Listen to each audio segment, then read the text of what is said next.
Hello and welcome to this week's Runescape news, including ritual improvements, Runefest, and more. So whenever you're ready, grab your cup of tea, sit back, relax, and enjoy.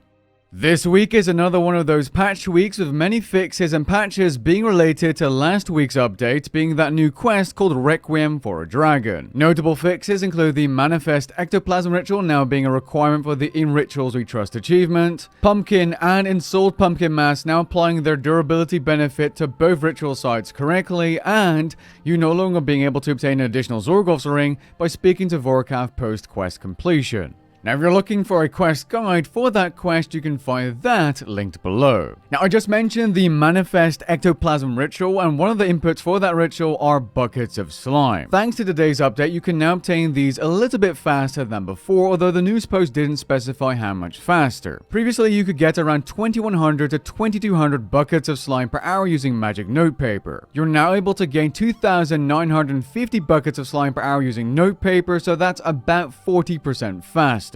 Unstable protein logs, similar to regular protein logs, should now be a left click and forget when using bonfires instead of getting a certain interface. Jagex fixed a bug related to Calphite King, no pun intended, even though Jagex is clearly hinting towards it, where your base hit chance was being prioritized in the wrong way, where melee attacks would have a lower chance of hitting than ranged attacks when in its ranged form, even though melee is clearly more powerful against ranged. It's just a combat triangle. So that should now be fixed. Players, or mostly pures that have blocked experience in certain skills through the Nastorf NPC in Lumbridge, will no longer gain experience through the assist system. I wonder how many pures or special accounts have been ruined because of this system.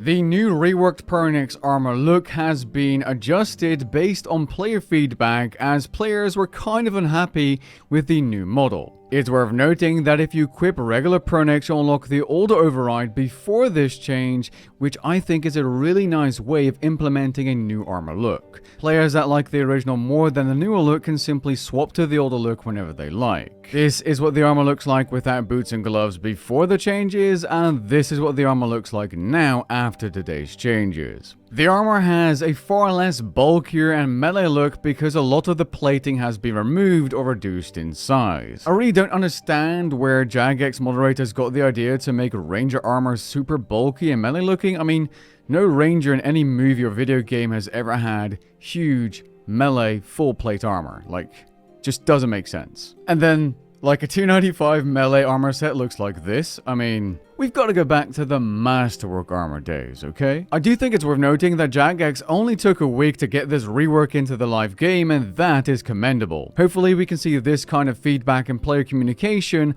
around bigger updates. Jagex is looking to scale up Runefest capacity to sell some more tickets, which we'll be hearing from the official Runefest Twitter somewhere this afternoon. For those interested, I highly suggest keeping an eye on the Twitter account. And finally, I think it's worth pointing out that mods seem to be asking for player suggestions and ideas around expanding the City of area tasks, as we still don't have hard and elite City of tasks. I'm thinking this might be a sign we should be seeing some content related to necromancy in the coming 1 or 2 months. With that being said, I hope you guys enjoyed this video and found it interesting. If you did, leave a like down below and maybe even consider subscribing. I will catch you guys in the next one. Peace.